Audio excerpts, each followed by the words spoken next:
And good afternoon, everybody. Welcome to FSU Coach Live. My name is Tim Baghurst, and this afternoon I'm joined by a special guest, Chris Doerr. Chris is the assistant coach of men's tennis at Florida State University. Chris, thanks so much for joining me. If you wouldn't mind, just tell us a little bit of your background, your athletic career, moving into coaching, and kind of what you're doing now. Yeah, well, first of all, thanks for having me on, Tim. I appreciate that. Like you said, I started playing tennis when I was 7 years old. I grew up in London, England, just outside of London, if we're being specific. At 18, was always a pretty good player. I got offered a scholarship to go play at Mississippi State at 18. Loved what college coaching was all about. Just loved the team atmosphere. Loved even the minimum amount of recruiting I could do there. I was very lucky to have some great coaches when I was at Mississippi State, and so wanted to pursue a coaching career. Spent 1 year at the volunteer at Mississippi State, then moved to Memphis, Tennessee. Was very lucky to get the assistant job there. Worked there for 7 years, had a great program there, and have just finished my first year at Florida State. It's finished being a asterisk at the top of it because it got cut a little bit short. Yeah. Now, talk a little bit about coming from the UK over to the US. It's something that, if not prepared for, can go awry. And when you're recruiting athletes from abroad, there are some challenges associated with that. What were the challenges for you? I think being able to speak the language is obviously a big help. I'm very lucky. When you speak English, coming to America, everyone was so nice. I'd say the biggest challenge for me probably was I got sick about a month into my freshman year. I think I had strep throat or the flu or something like that, and it was this realization that I didn't have my mom and my dad to kind of take care of me when I was sick. It was really just me. My teammates put their head in the door of my bedroom every now and again to see how I was doing, but no one was really there to cook me soup or kind of help me out in that tough time. So just that realization that you're a little bit on your own. It was a challenge, and I use the word challenge because it really helped me very quickly to kind of grow up and realize that I was on my own and that I needed to take good care of myself. My tennis career allowed me to travel a lot. I traveled around the world, so I had a little bit of experience of being on my own. So I didn't have too many other sort of panic moments, I guess, necessarily. The only one, funny looking back now, but it obviously wasn't funny at the time, was I never really panicked about coming to the States until I sat on the plane, London Heathrow Airport, flying to Atlanta. We had this huge delay.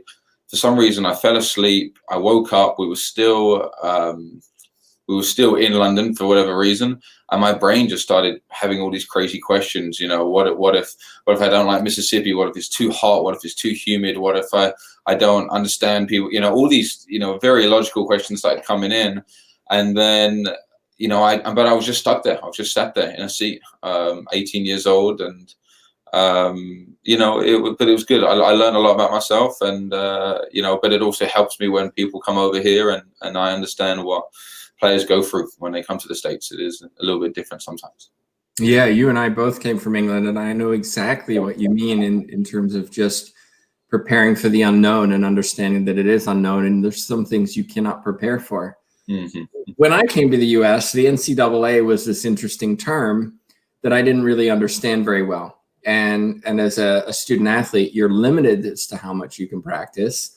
And all of a sudden you're engaged in a US education system, which is very different from England. Mm-hmm.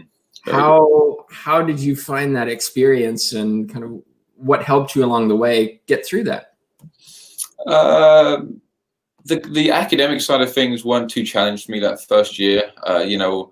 Like you said, the system's a little bit differently. So some of the schooling I'd already been through, my academic advisor was quite smart to put me in a lot of classes that I was very comfortable with. So whether it be some basic English, whether it be algebra, and that helped a lot. Just being able to take care of things I kind of understood. And then I was really lucky to have a head coach, a guy named Sylvain Guichard, who's done an incredible job at the USTA now. And just him being able to talk me through, he was actually French, and he really helped me on a day-to-day basis, just navigating practice. He was very stern with me, but I really liked that. Told me to make sure I'm eating correctly, you know, hydrating, you know, doing all the things to make sure that things don't just accumulate and then suddenly I have this panic moment. And so that helped a lot. When you talk about going through your collegiate career, a lot of us who went into college were kind of got to the end of our college degree and we're just kind of like, what do I do now? You know, what am I supposed to do? Nobody's really told me what the next step is. Mm-hmm. How was that for you? How did you get your assistant coach position in order to kind of make that transition from an athlete into a coach? I think for me, it was my junior year. I played this tournament. It was a pro event in Birmingham, Alabama, and I lost to this guy that I really felt like I should have beaten. Mm. And I think that was kind of the moment that I knew I wasn't going to make it as a professional athlete. You know, looking back on it now, my freshman year, I played with a guy called John Isner who played at Georgia. You know, I played against him, and I remember seeing how good he was and how much better he was than me. So I guess that realization that was going to happen. So then I started looking into what I wanted to do. You know, I was doing a journalism degree. You know, the newspaper industry was kind of at the start where it was kind of declining a little bit, and obviously now it's changing. And so I think I just realized how much I loved college coaching. And so I started talking to my coaches at the time. You know, Per Nielsen was the head coach at Mississippi State then. You know, he's now the head coach at Pepperdine. And then Matt Hill was the assistant coach at Mississippi State. He's now the head coach at Arizona State. They both loved what they do. And it was very clear that they enjoyed what they did. And I just wanted to be a part of it. And so as things started kind of talking, you know, this idea of being a volunteer assistant kind of came up, where I would stay one more year at Mississippi State. I would kind of be more like a liaison between the team and the coaching staff. And I would teach some private lessons to kind of help pay rent. And, you know, when you're 22, 23, you know, you don't have to make that much money. Obviously at the time it felt like a lot of money, but, you know, paying for rent and all that stuff wasn't that difficult to do. So yeah, that's how it kind of transitioned out. And it was just, I think I was just really lucky to work with so many coaches that love to do what they do, that it really, their energy and enjoyment passed on to me. Well, how then do you get from being a volunteer coach, which is a good thing, you get the experience, on the other side, as you talked about, you're not getting an income, and I've heard that discussion on this show already. How then do you transition from being a volunteer coach, who pretty much anybody will take because you're free labor, into now I'm getting paid a salary, now I have clear roles and responsibilities and all this? How did that happen? Was it networking? Was it qualifications? Explain. I think it was, you know, and that's a good question. You know, the volunteer role has changed a lot over the years. I felt like in men's tennis, it used to be something that was kind of done by a few schools. And now I think a lot of schools can find guys. Certain programs, such as us at Florida State, you know, we have a lot of people that apply for that position. So it's always finding the right guy, you know, making sure someone they're going to act professional enough with the team. And we just hired a guy that I'm really excited about. His name's Axel. You know, he's an absolute legend already, but he's been around the sport a little bit, loves it. Dad's in tennis. So, you know, we're very lucky to hire him. In terms of finding another job, you know, networking was a big part of it. You know, I'd sent out some emails to the head coach in Memphis, you know, 4, 5, 6, 7, 8 times. Sometimes I got a response, sometimes I didn't. I was in a very interesting situation where I actually got engaged to my wife, and then I realized how hard it was to actually get a visa and come and get married. So we always knew we were going to be in Memphis because my wife was in nursing school there. And so it was just a way of, okay, look, how can I help out the program? And so I was just telling Coach Paul Goebel, who's, you know, been a great mentor, and I loved working for him so long. He's such a great coach, and he's such a nice guy. And I think he really appreciated just the fact that I was just trying to get out there and trying to put myself out there. And I even said to him, look, I'll be the volunteer assistant if you need me to. I don't mind doing this for free. I just want to be in college tennis in some way. And so at the time, I was a little bit scared about what that meant, or what was I going to do. But I guess I just got, you know, like I said, I've been pretty lucky in my life. And, you know, the first 6 months after I got married, I couldn't work because I didn't have a work permit with the immigration stuff, which, you know, once again, there's all these things I didn't know about at the time. But like I said, I was able to volunteer with Memphis at the time. And then the current assistant was doing both programs. And then he took a head job somewhere, and I just kind of slid in very nicely. And we built a really good program in Memphis. We were very lucky to have some great guys that worked hard, that just loved tennis, and we had arguably the most successful mid-major program at the time. We're watching Chris Doerr. He's answering questions. So if you have one, put it in your chat box and we'll get it to him. Now you were at Memphis, I think you said 7 years. Mm-hmm.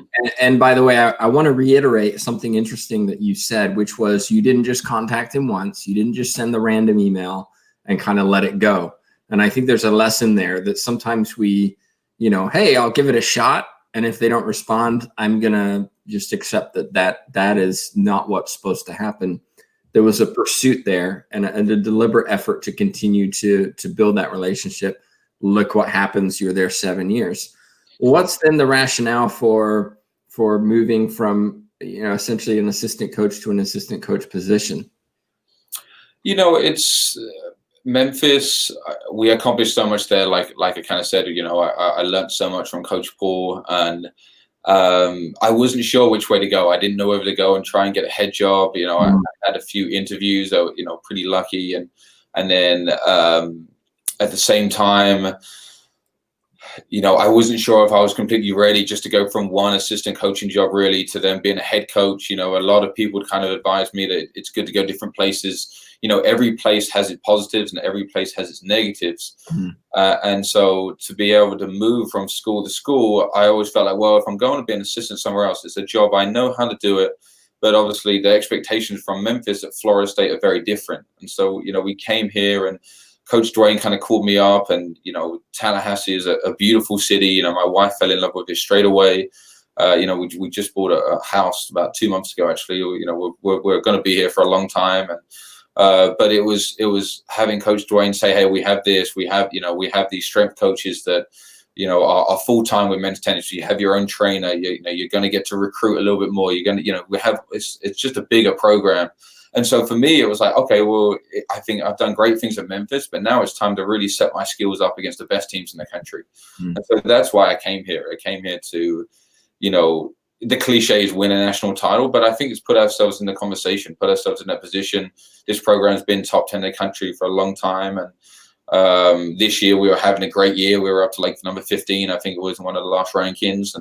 And so I was really excited how the guys were doing this year and how they were working. But that's our aim. I think that's our 5 to 10 year plan, is to put Florida State back in a position where it feels like you can win national titles. And I truly believe that we have everything here that we can do to make that happen. And Coach Dwayne has done a wonderful job in his 20 odd years here of putting Florida State in that conversation. And so that's what I'm excited to do. Yeah. So the lesson there, not all assistant coaches are the same, right? There's different levels.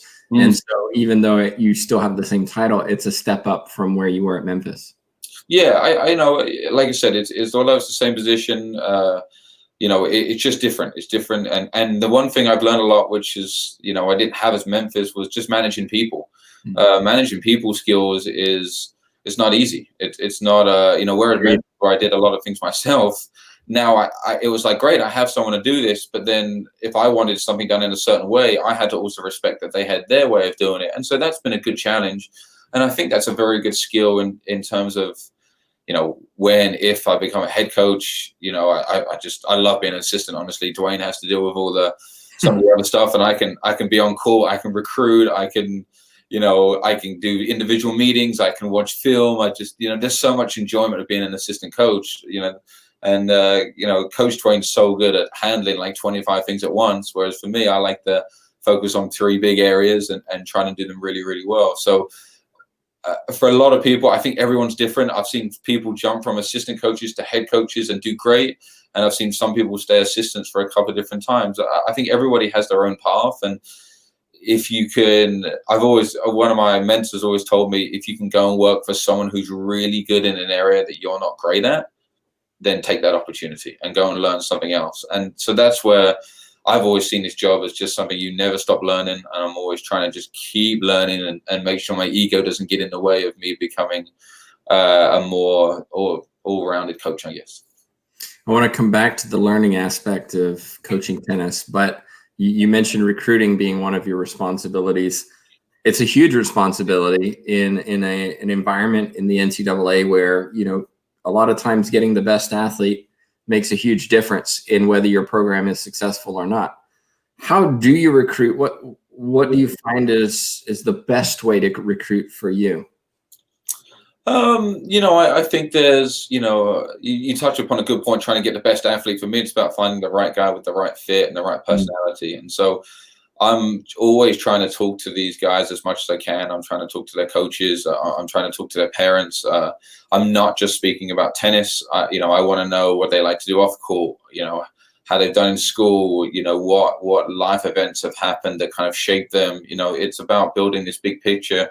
And then at the same time, I'm trying to create a vision for them of where I can take their game. So a lot of guys that look at Florida State are looking to come here, and they're not only looking to win an NCAA championship, but they want to go on and do great things on the pro tour.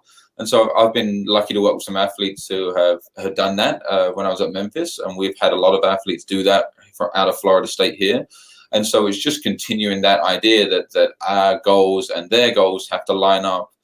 But one of the big things that I think we're trying to do, and it even leaks into their freshman year, especially their first semester, is really create that player-coach relationship that we both trust each other. And I believe once that trust is truly built, that's when great things happen. It's a good point, but how do you do it? How do I build trust? Yeah, how do you that first semester, how do you build that relationship? Do you have activities that you do, or is it just spending time with them? You're spending time is a big one. Doing a lot of individuals helps a lot.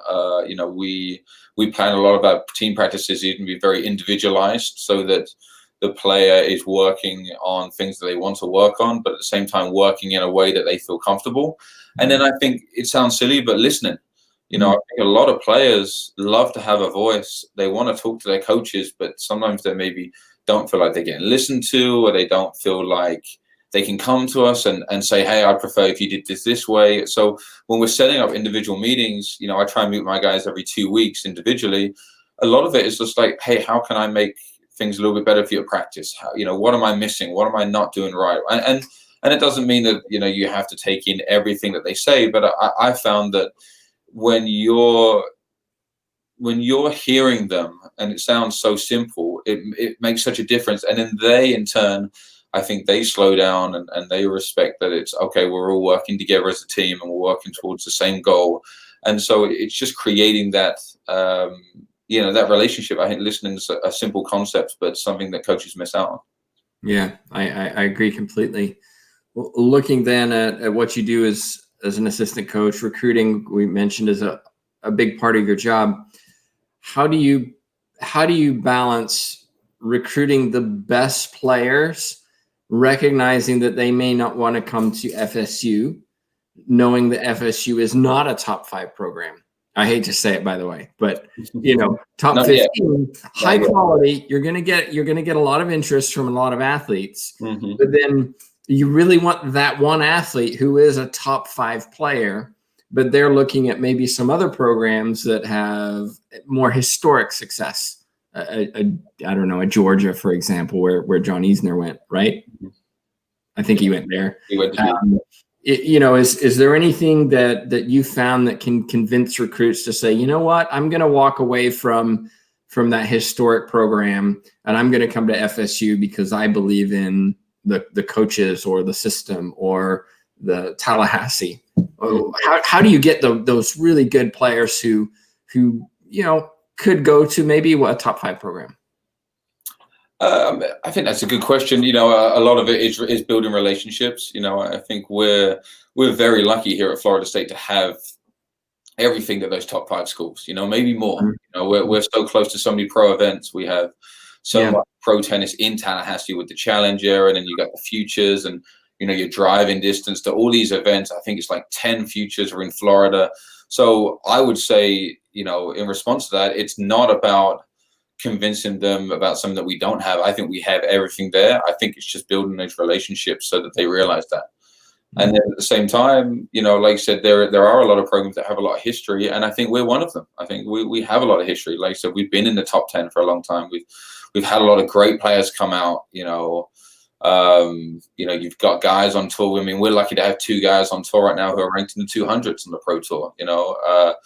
I had two guys at Memphis, one guy's in the 300s, and then one guy who just won the Australian Open in doubles. So there's a lot of I think there's a lot of tracking that kind of go together. And so most of the times it's about making sure that we get our information out to them correctly, that they are understanding of what we're trying to build and the system that we have in place. But I think that's also the exciting part. That's why we came to Florida State. It's about competing with the big boys, because I truly believe that Florida State is one of them, and we need to get in there and start making it happen. And we're so excited. I mean, it's a shame that we can't recruit this summer. We can't go see people, because I was fired up to go back to Wimbledon, go to all these different places all around Europe and see some of these. I mean, we're talking to so many great players right now. It would be so exciting to go watch them and meet them and look at some of these other coaches. That's like, all right, we're here, we're ready to compete. Yeah, you made it sound terrible recruiting, going to Wimbledon and go all around Europe watching tennis. Sounds awful.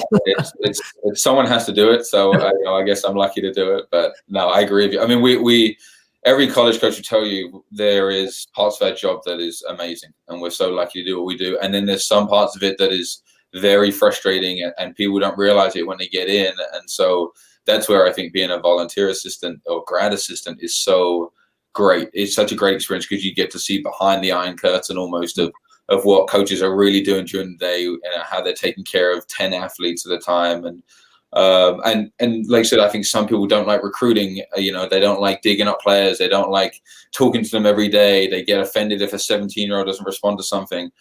For me, it's something I kind of enjoy. Sounds crazy, but it's just I just love every second of it. Well, you said there's some things in coaching that aren't as glamorous. I think that's important to clarify and explain for anybody interested in getting into coaching or even moving up into collegiate coaching. What are some of those parts where it's just not the most fun, and sometimes it's just a grind? Paperwork, a lot of these NCAA rules make us, whenever a guy comes in on an official visit, you got to fill out like 10 documents. If I've got to put in the practice hours, there's all these different areas that just, you're not just on court the whole time. And so that's what I would love to do. I'd love to be on court, and then I'd love to go to recruit and then get back on court and then recruit. And, those are the two things that I would love to do. And being an assistant coach and having someone like Coach Dwayne, who's been here for so long, it's great to have the connections that you have. So a lot of those type things don't get in the way of us doing what we're trying to do. But yeah, I mean, it's especially with practices kind of being suspended right now. I have felt a little bit sad that I'm not, being able to get on court with the guys, not being able to work with them. It's been more talking, hey, how's this going? They've sent me video of certain things. They've sent me video of hey, what does my serve look like? This is my forehand. And it's great to break that down. But, I think for me, it's just paperwork. And I guess, and not to pick on my compliance department, because they're awesome here. They do a fantastic job. It's those kind of things that I think they don't necessarily get me up in the morning, but I understand that they have to get done. Good answer. You mentioned going, the desire to go back to Europe and watch players. When I was at Oklahoma State, the team didn't have any American players on it. What is the status at FSU? And I'm assuming you do have a large group of international players. How do you kind of work in all the different cultures and languages to make everybody part of a team? That's a great question. We have 2 Americans on our team right now. We have 2 more coming in the fall. It's interesting. It's interesting, having all these different cultures. I think we have almost every continent is basically represented. I think maybe a couple, but the language barrier can be a big challenge. And I think a lot of it is about talking to different people and understanding their cultures. Someone with a different culture to you is an opportunity for you to learn about their culture. And so if you ever get a chance to travel the world, which, like I said, in recruiting, I got to do as a player, you have to learn to be able to survive in different countries. And so I think that has helped me able to transition down to different guys about understanding that, you can talk with some people about, the NFL and college football, and then other guys I've got to talk about rugby, and then other guys I've got to talk about cricket. And so for me, I think internally it's about finding 2 or 3 things that you can talk to about each player. And then when you see the team gelling together, understanding that not everybody thinks the same way. And so anyone that thinks a little bit differently, it's okay to kind of sit down and say, look, although you see it this way, this guy might see it that way. And so you have to be okay with something happening a certain way. And it is an ongoing changing environment, I think, when you have the guys from different culture, especially now with social media coming in. I remember a few years ago, we got a guy when I was at Memphis, and he took a lot of selfies. And so selfies weren't as popular as they seem to be now. And somebody made a comment and sort of almost making a little bit of fun of him. And it really offended him because he came from a culture where they took selfies. And so it is really about navigating that, more curiously as well. More curiously, but also, being okay to, learn something from a different culture and positioning that onwards. Looking back over your experiences as a player and then going from a volunteer coach into an assistant coach role at 2 different schools, what advice would you have for coaches who are looking to get into tennis or maybe improve their skills in tennis? One thing I would always say is never stop learning. You'll be surprised how much you can just learn so much from so many people around you. We have, tennis is coaching is such an interesting area because there's not always a completely right way of doing it, and that's it. There's very different ways of doing it. And so tennis being an individual sport, every coach that you meet, I always think you can learn something from them. You can learn something from every player. And so that would be the first thing I would say, would never stop learning. And then the second thing is to, especially early on, is really throw yourself into the game. Be on court as much as you can. If head coach wants you to do something, go do it. I was so lucky in Memphis to have a head coach that was every year, he was like, okay, we're going to make you better. You're going to be in charge of, equipment. You're going to be in charge of compliance. You're going to be in charge of team travel. And so because at some point, the goal, I think, for every assistant coach is to be a head coach at some point. It's definitely my goal to be a head coach at a Power 5 school at some point in my career. And so when you get in a position, you don't want to suddenly go, oh my gosh, I've never booked a hotel room. I've never arranged travel for a whole team. And so when I was at Memphis, I was very lucky to have that. And I think I have that here with Coach Twain as well. We have great understanding and great trust. And so that's the second thing I would tell people to, not be afraid to make mistakes doing new things, because there's always people around you that can help you in athletics. That's a good part. 2 more questions to finish off then. You talked about continually learning. How do you do that? Is it courses? Is it conversations? Is it both? Something else? Podcasts have helped a lot. We have a team consultant here called Brian Brown who comes in every now and again and helps us. And I love talking to Brian, but he sent me a few different podcasts. Mastering, I think it's called it's Mastery of, I can't think of the name of it right now, but it's helped being like they kind of do kind of like what yourself's doing. It's listening to these different coaches speak about their own experiences. Like I said, I think you can learn something from every coach you meet. And so, podcasts, reading books, having conversations, you have to have the fine line between having open conversations with other coaches, but not giving away too many things in your program that they can use against you. So I think it's balancing that out. But, like I said, it's if you have that never stopping learning, idea. I mean, I've read books from all sorts of great coaches from different sports that have really helped out. I just finished a 300 book from I think it was Vince Lombardi, and I didn't know too much about Vince Lombardi, just how great he was as a college coach and at the Packers, and reading his story, it was great to hear how he coached and how he demanded excellence and how he would get into his coaches. It's not perfect, so we've got to do it again. And so you don't have to take everything that everyone says, but if you take little things from each people, I think then you can start building this idea of how you want to be a coach. And I guess that's how I kind of see it, is every year your team is going to change. And so if you're not changing as a coach, maybe you're falling behind. Well, you inspired me to create a podcast channel because you wrote me and asked me, hey, what should I listen to? So if you're not listening to my podcast, I'm definitely offended, Chris. I always tune in for it. They're great. And I should mention, by the way, that these videos will become podcasts as well. So we'll have both. Okay. So the second question, then, you talked about having to do a lot of travel and recruiting, and obviously a lot of time invested in your sport. And that's one of the things I think anybody who's outside of coaching doesn't realize is how much time is invested in what you do. How then do you balance the fact that you are a husband, you are a dad, and balance those roles as well, balancing your personal and mental health, physical health too, to ensure that you're balanced? That's a challenge. Have you found any suggestions or ideas that might work for others? For me, and I have a great wife. She has a job as well. Like you said, we have a 2-year-old. He's awesome.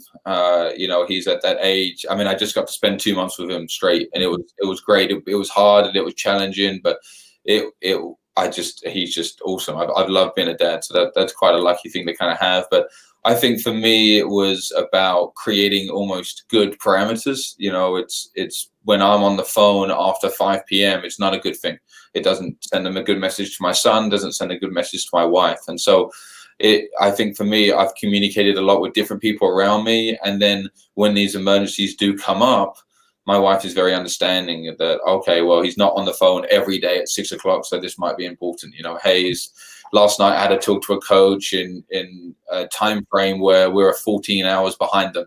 And so, I'm either talking to them at 7 p.m. or it's leaking into the evening necessarily. So I think that's very good to clearly lay out how your day should look. And then I think being efficient during the day, when you're a young coach, and like I said, you can throw a lot more time into it. And my wife went to nurse practitioner school, and so it allowed me to really, work a lot and work long hours. And then when I became a dad or was about to become a dad, I was like, hey, I've got to get efficient. I've got to get this stuff done. I've got from 8 a.m. to 5 p.m. and I'm going to get this stuff done so that then, when I go home, there isn't this big pressing matter that's got to take over. And then when you do have spare time, sounds quite simple, but be in the moment, be present with, I have to spend time with Rachel. I don't want to it's easy for me to just turn on the TV and watch it, or turn on Netflix and watch it, but actually talking to her and listening to her. And it's not something I'm great at. I think I'm trying to work better at doing it. Put my phone down, talk to her, spend time with my son. It's if you can stay in that moment and just appreciate Tuesday at 5:30 p.m., I think it goes a long way. Great advice. If somebody does want to reach out to you, maybe has some questions or wants to follow up with you, what's the best way to do that? I think Twitter's the best way to get me. It's at Coach Chris Doerr, as you put on the screen there. So I appreciate that. Feel free to follow me. Feel free to send me a message if I can help in any way. If I can answer any questions, that's great.